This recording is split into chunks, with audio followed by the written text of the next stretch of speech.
El mundo y sin duda América Latina están girando hacia regímenes conservadores o populistas de derecha, a consecuencia de las malas decisiones y los fracasos de los regímenes liberales posteriores a la Segunda Guerra Mundial.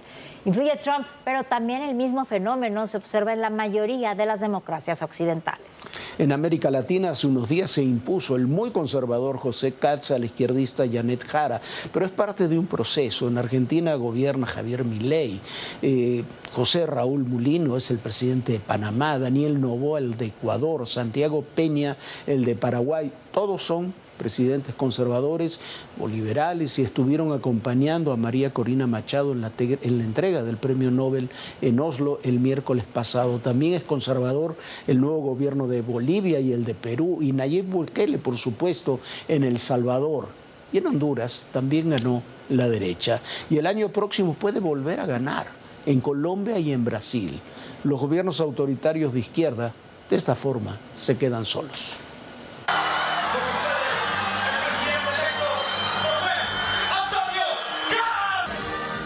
Nosotros vamos a trabajar incansablemente por recuperar la tranquilidad, por recuperar el orden, por recuperar el crecimiento, por recuperar la esperanza. Sin seguridad no hay paz, sin paz no hay democracia y sin democracia no hay libertad. El triunfo de José Antonio Kast en la segunda vuelta de las elecciones en Chile sigue redefiniendo el perfil ideológico de América Latina. De acuerdo con analistas, las razones por las que Kast ganó con tanta amplitud a Janet Jara, la candidata de izquierda proveniente del Partido Comunista, son claras. El miedo a la creciente inseguridad, malestar ante el escaso crecimiento económico y por el rechazo a la migración descontrolada, sobre todo de venezolanos, que coincidió con la incursión de integrantes del Tren de Aragua. Esta semana el presidente argentino Javier Milei recibió a José Antonio Kast en la Casa Rosada en Buenos Aires. Ambos se reunieron por más de 2 horas en las que abordaron la futura cooperación entre sus naciones. En este encuentro establecieron prioridades: seguridad regional y fronteriza, la lucha contra el crimen organizado transnacional, la promoción del comercio y la inversión y la cooperación en sectores económicos clave. Si los comicios en 2026 en Colombia y Brasil confirman esta tendencia a los gobiernos de derecha, marcará el rumbo del continente donde la mayoría de las naciones serán gobernadas por mandatarios de esa corriente política, lo que representa un claro rechazo a las políticas de izquierda que dominaban Latinoamérica. Una de las principales causas es la mala gestión económica de los gobiernos que coinciden con esta ideología. Que si se quiere repartir la riqueza hay que generar riqueza, no se puede repartir lo que no hay, ¿no? Con el pretexto de repartir riqueza, pretender que se suspenda la actividad económica privada y cosas de esa naturaleza, pues eso no funciona, ¿no?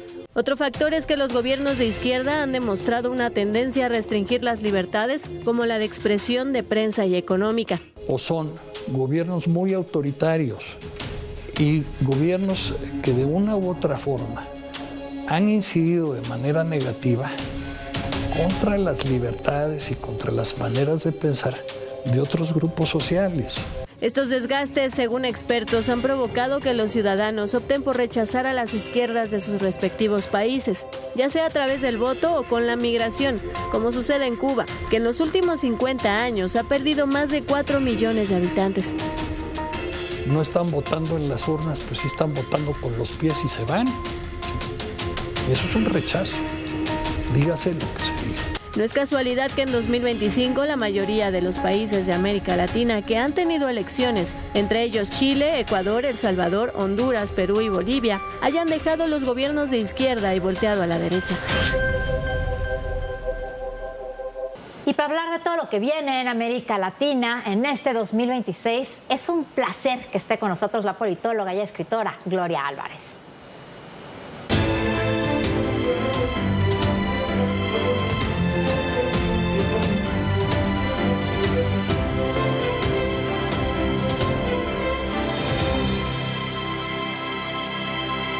Bueno, como decía Viviana, es un placer, Gloria, que estés con nosotros. Muchísimas gracias. Y estamos hablando de América Latina y conoces buena parte de América Latina, sí. La has reporteado, investigado, recorrido y para 2026 es un año extraño, ¿no?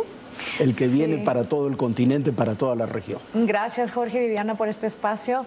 Creo que en 2026 me está recordando mucho hace 10 años, 2015, cuando veíamos un regreso de la derecha o semiderecha, con Macri en Argentina, con Duque en Colombia, con Piñera en Chile, con Bolsonaro en Brasil, incluso Trump entrando por primera vez a la Casa Blanca en el 2016, y que se tenía esta esperanza de que finalmente la derecha volvió y nos vamos a quitar este lastre del socialismo del siglo XXI, y pasan 10 años del 2015 y el socialismo del siglo XXI regresa duro y regresa con más fuerza, pues aquí en el 18 con Morena, vuelve Lula a Brasil, y si volteamos a ver el mapa, hasta muy recientes elecciones que otra vez están girando el timón en un hartazgo que siempre produce el socialismo, pareciera que el 2026 es otra vez esta esperanza. Ahora, a mí me llama la atención que no hay puntos medios, no es como que podemos llegar al centro. El péndulo se va de la izquierda más socialista a más populista además, a la derecha más conservadora, pero no va de un lado para el otro. Totalmente. Yo lo advertí desde mis primeros libros. Si la derecha empezaba a copiarle el populismo a la izquierda en estos discursos iracundos, polarizantes, donde el otro es el culpable, obvio iba a ganar elecciones, y las está ganando, pero está haciendo lo mismo que el manual populista. Hay algunos que incluso están cambiando las constituciones para quedarse en el poder. Pero como este sí me cae bien, entonces no me importa. Y vuelve el latinoamericano con algo que Simón Bolívar siempre nos advirtió: no nos gusta la república, no nos gusta la separación de poderes, nos gusta que llegue el dictador que nos cae bien, y cuando está el que nos cae bien, entonces no nos quejamos igual. El problema está en que como a ese le permitimos los abusos del poder, y siempre los dictadores, pasa como con los pañales, más tiempo tardas en cambiarlos, más van a apestar, esa es ley de vida. Entonces llega a haber un hartazgo donde, como tú dices, Viviana, el péndulo regresa.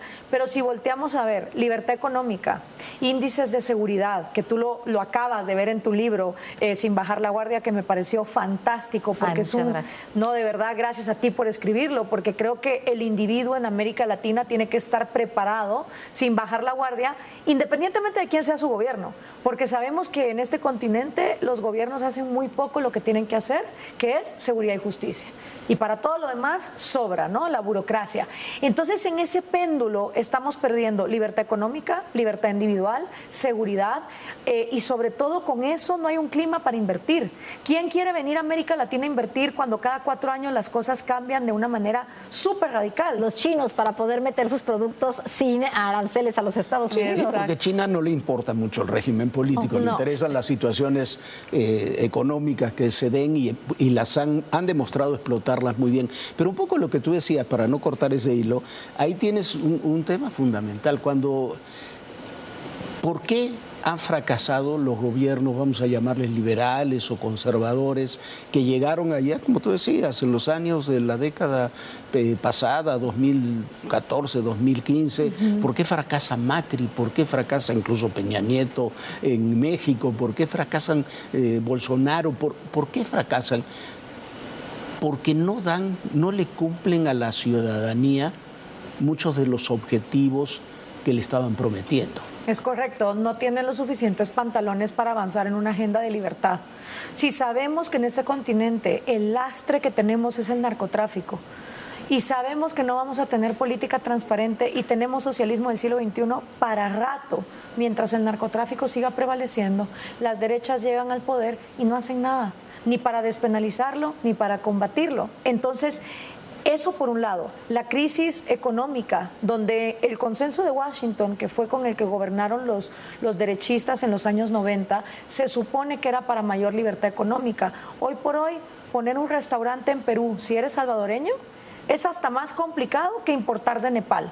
Hablamos el mismo idioma, somos el mismo continente, somos la misma gente, pero entre nosotros no tenemos zonas económicas que nos hagan la vida más fáciles. Y cuando llegan los derechistas al poder, en mi experiencia, y lo que he platicado con gente como Álvaro Vargas Llosa, pero también lo que he visto, es que el derechista quiere gobernar con esa mentalidad de finca, donde solo va a haber mercado para mí y los míos.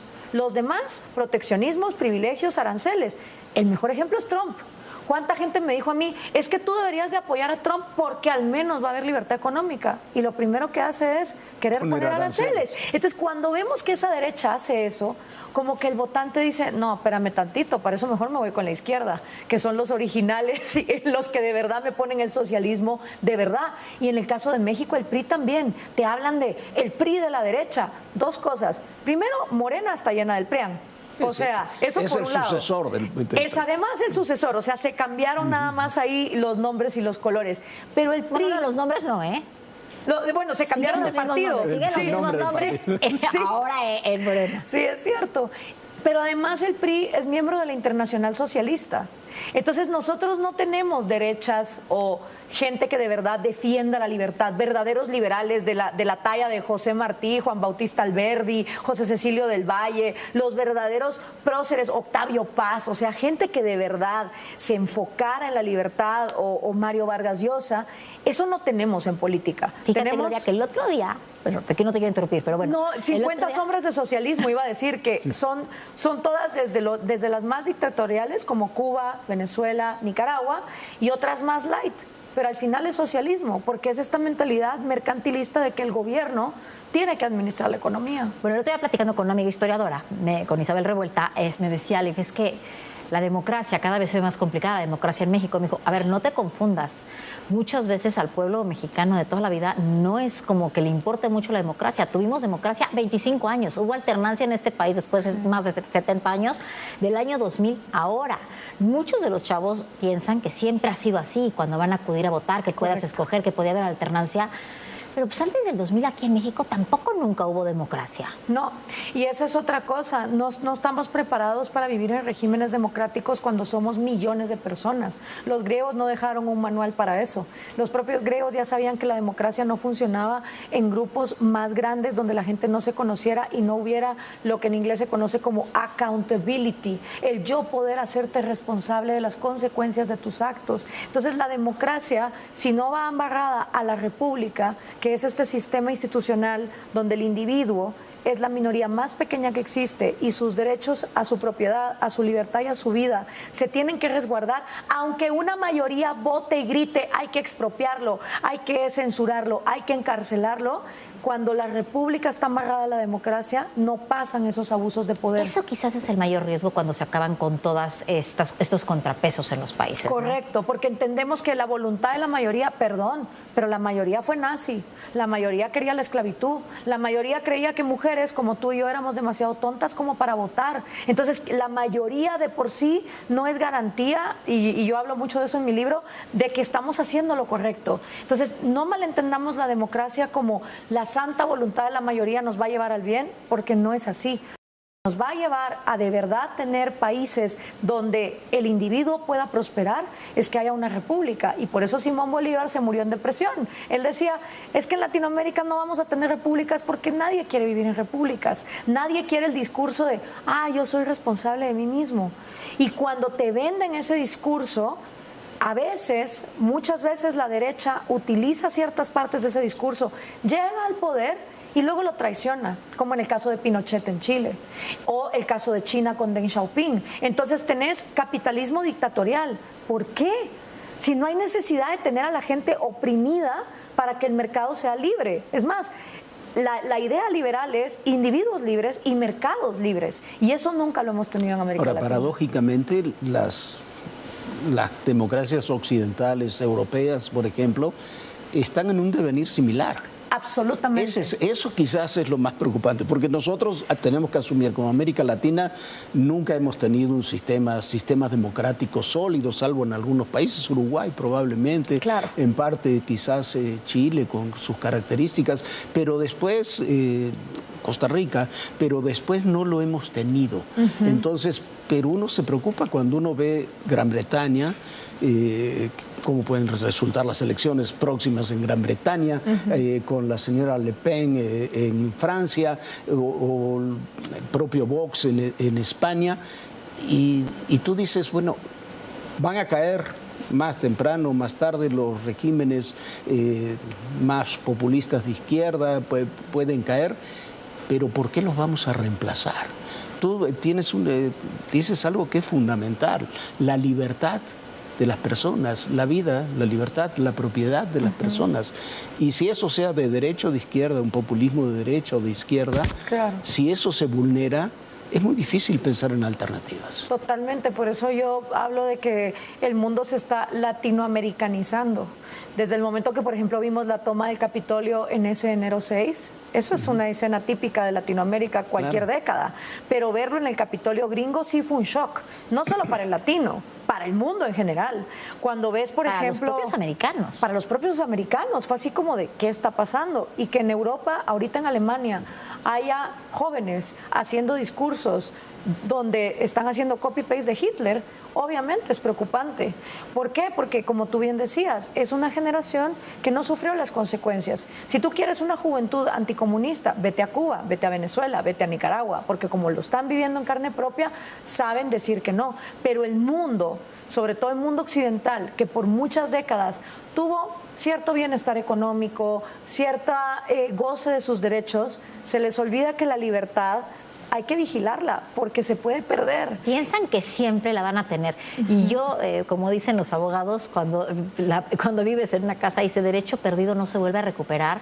Y muchas veces cuesta, puede que sí, pero cuesta mucho. Si tú pierdes la libertad, si tú pierdes la oportunidad de poder votar por quien quieras, si tú pierdes la oportunidad de poder tener tu propiedad privada segura, es muy difícil que vuelvas a recuperar esas cosas. Y de expresarte libremente, porque la libertad de expresión y la censura es de las cosas más comunes y vulneradas en América Latina. Yo me acuerdo cuando fui a Ecuador en el correísmo, la gente estaba bien feliz, aunque Correa entraba a los canales como este con el ejército y empezaba a encarcelar periodistas, a multarlos, a censurarlos. Yo digo, cuando te quitan la libertad de expresión, esa es la más peligrosa, porque cuando nos cierran la boca, nos dejan sin poder decir, oye, esto me duele. Es como los animales. Y es la más difícil de recuperar. Es la más difícil de recuperar. Porque entonces, otras las puede recuperar. Esa es la más difícil de recuperar. Y en Ecuador me decían, bueno, pero mientras no nos quite el dólar, que haga lo que quiera. O sea, la gente tenía la mentalidad de, mientras Ecuador esté dolarizado, que el tipo siga censurando canciones en un subministerio de la felicidad que tenía, donde censuraban películas, canciones, ni hablar del caso de Nicaragua, de Venezuela, de Cuba. Entonces dices, wow, si las personas no tienen un valor intrínseco por la libertad, si no apreciamos la libertad, que viene con su hermana gemela, que es la responsabilidad, pues obviamente la alternativa van a ser dictaduras. Y tal vez ahorita lo que vamos a empezar a tener es dictaduras de un bloque derechista, muy con la lógica estatista de aranceles, fronteras cerradas, mercados cerrados. O sea, yo no estoy viendo que estemos tornando a un liberalismo donde va a haber más fronteras abiertas, más mercados abiertos, más oportunidades. Tristemente no lo veo en estos líderes de derecha que ahora se están atornillando en el poder, algunos hasta cambiando la Constitución, y ves a la gente diciendo, bueno, pero no importa porque no es Chávez. Es como, no, el principio tiene que defenderse, sea Chávez o sea Bukele, sea Trump o sea Claudia. No, y además tienes otro tema que el principal desafío que tenemos, yo creo que prácticamente en toda la región, es la seguridad. Correcto. La seguridad y la corrupción, que van de la mano, ¿no? La inseguridad y la corrupción van de la mano. El discurso es muy fácil de decir, tengo que garantizar la seguridad, entonces tengo que vulnerar los derechos, porque si no vulnero los derechos no te puedo garantizar la seguridad. Y entonces se convierte en una suerte de un perro cazándose la cola. Entonces, que tú vas vulnerando derechos para garantizar seguridad. Creo que el caso de Bukele es de alguna forma ejemplar en ese sistema, y la gente también lo acepta. Claro. Si tú le dices, como dice Bukele, no hay un solo asesinato en El Salvador y acabé con las bandas, bueno, que cambie la Constitución y que se quede gobernando los próximos 28 años, ¿no? Lo que pasa es que los dictadores empiezan siendo maravillosos, sus primeros años de gobierno son fantásticos. Es que nadie entra al poder diciendo que se va a quedar. Exacto, ni siquiera Fidel Castro. Ahí están sus grabaciones diciendo, yo no soy comunista. El problema es cuando nadie te pone un freno. Y aquí es lo importante, cuando yo fui a Uruguay y vi las propuestas de ley de Mujica, eran las mismas que las de Chávez. Uruguay no llegó al desastre de Venezuela porque en Uruguay las instituciones le pusieron un freno al señor. Entonces, si las instituciones salvadoreñas no le ponen un freno a Bukele, si las gringas no se lo ponen a Trump, van a llegar hasta donde ellos quieran, porque el poder corrompe y el poder absoluto, absolutamente. a quien tú pongas en una capacidad de eres perfecto, puedes hacer lo que quieras, el abuso del poder se vio muy bien reflejado, tú que acabas de estar en Harvard, en este estudio que se hizo en la Universidad de Stanford en los años 70, donde a una clase de estudiantes los dividieron entre ustedes van a ser policías y ustedes los encarcelados. Y les dieron como los reglamentos. Al cabo de 3 días, los abusos, los golpes, los gritos que se cometieron allá adentro, porque cuando a ti te empoderan y hay una población que te dicen, esta es la vulnerada y esta está para que tú la abuses, inevitablemente un grupo va a empezar a aplastar al otro.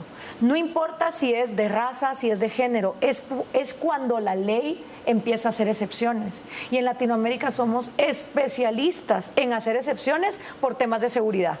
Ahora, ha pasado también, y lo hemos visto ahora, por ejemplo, en México, que durante muchísimos años costó construir instituciones fuertes que además de todo hicieran cierto contrapeso para que no pase lo que tú dices. A ver, eres policía, eres preso, pero aquí hay un juez que va a ver cómo trabajas tu policía para que no puedas abusar del preso. Correcto. Eso se está acabando. Sí, y ese es el peligro. O sea, cuando a mí me dicen, ay, ¿cómo ves México? Yo, la buena y la mala noticia es que va a depender de los mexicanos. ¿Qué tanto salen a protestar a tiempo? ¿Qué tanto salen a poner límites a tiempo? ¿Todavía estamos a tiempo? Yo creo que sí. Yo creo que siempre se está a tiempo. Así como tú lo pones en tu libro, en la parte de cómo salir de una relación tóxica. Porque al final estos gobiernos son relaciones tóxicas y patológicas. Es como, ay, me roba porque me quiere. Ay, me miente porque me quiere. Me quita libertades porque me quiere. Lo mismo, es la misma lógica que estar en una relación abusiva. Entonces, en el momento en que tú te das cuenta que esto no está bien. Pero ¿cómo cuesta darse cuenta? Y muchas veces, con tal de no salirse de esa relación, como bien dices tú, sí, con tal de no perder esta protección o el pertenecer a, ahí te quedas. Exactamente. Entonces, yo creo que México ha dado unas batallas muy interesantes con marchas, con protestas, con no dejarse con el INE. O sea, hay que ver no solo los abusos del poder, sino cuántos la sociedad logra frenar y a tiempo. A ver, nos queda un minutito. ¿Cómo ves el 2026? Regresemos a la primera pregunta. ¿Cómo ves el 2026 para América Latina? Muy similar al 2015. Muy gente esperanzada de que finalmente estos Macris, Duques, Piñeras que van a llegar al poder van a ser el acabose. Yo tengo una lectura un poquito más pesimista y ojalá me equivoque. Yo siempre con América Latina apuesto por equivocarme y pasan los años y la gente me escribe, tenías razón. Y les digo, es que no es por tenerla, es que yo vengo de cubanos. Entonces, si los venezolanos hubieran hecho caso de lo que a Cuba le pasó, no estarían donde están. Entonces uno se siente como Juanito y el Lobo. Tristemente siento, Jorge y Viviana, que este 2026 está siendo muy similar a 2015. Obviamente hay macroestructuras internacionales que están por encima de América Latina. No somos el ombligo del planeta, no somos lo más importante y seguimos, y ese sí sería mi recomendación y mi regalo para este 2026. Dejemos de estar viendo a Estados Unidos como El Salvador, cuando es un imperio que, como tú bien viste en este curso, está más pendiente de China que de nosotros, tiene sus propios problemas, Europa está con sus propios problemas, no digamos yo ahorita que estuve en Israel y Palestina, y creo que si algo podemos aprender los latinoamericanos de lo que hace 10 años hicimos mal, es empecemos a responsabilizarnos de lo nuestro y dejemos de estar tan pendientes de lo que el resto del mundo está haciendo, porque son estructuras muy grandes y nosotros tenemos mucha tarea pendiente. Quizás con una diferencia que no deja de ser menor. En la estrategia de seguridad nacional de los Estados Unidos, Trump vuelve a rescatar la doctrina Monroe de América para los americanos. Y eso nos lleva no a 2015, nos lleva a los años 70. Nos lleva más para atrás. Nos lleva a los 70. A los 60 con Claro, Arbenz en Guatemala. ¿Y cómo nos fue? Con la CIA haciendo lo que quiso, pero además con un discurso muy cómodo, porque el latino dice, es que los gringos son los culpables. Es también otra relación bien tóxica, porque por un lado, un síndrome de Estocolmo, estamos enamorados de nuestro secuestrador, los gringos, cuando entran a salvarnos, pero cuando todo está mal, que por favor nos vengan a salvar. O sea, ¿quién nos entiende? Esa es una. Pero la segunda, nos quedamos con este discurso de la culpa no es nuestra, la culpa es de ellos. Y con esa desresponsabilidad y ese discurso de víctimas, hacemos que nuestro continente esté permanentemente en el subdesarrollo, además obedeciendo lógicas gringas que a nosotros no nos convienen. Yo soy una férrea defensora, igual que lo fue Mario Vargas Llosa, Carlos Alberto Montaner, de la despenalización del mercado de drogas. Si nosotros como continente nos hiciéramos cargo de ese gran elefante, le devolveríamos a los gringos su verdadero problema y nosotros podríamos avanzar con lógicas menos criminales. Pero bueno, eso nos da para hablar. Pero eso da para otro programa. En más. Otra ocasión te invitamos para ese gran tema. Dicen que un pesimista es un optimista bien informado y es parte de lo que viene para el 2026. Muchísimas gracias por acompañarnos. Gracias, Jorge, Viviana, un gusto. Ya nos vamos, Viviana. Ya nos vamos, pues muchísimas gracias por habernos acompañado. Descanse, sueñe bonito y bueno, le recomiendo que además de todo siga a Gloria en sus redes sociales. Siempre tiene comentarios muy oportunos, valen mucho la pena. Se los vamos a poner aquí en pantalla y bueno. Muchísimas gracias, Gloria, por habernos acompañado. Gracias a ti. Muchas gracias, Gloria. Gracias, Viviana. Y recuerden, en el poder y en la política todo, pero absolutamente todo es personal. Gracias.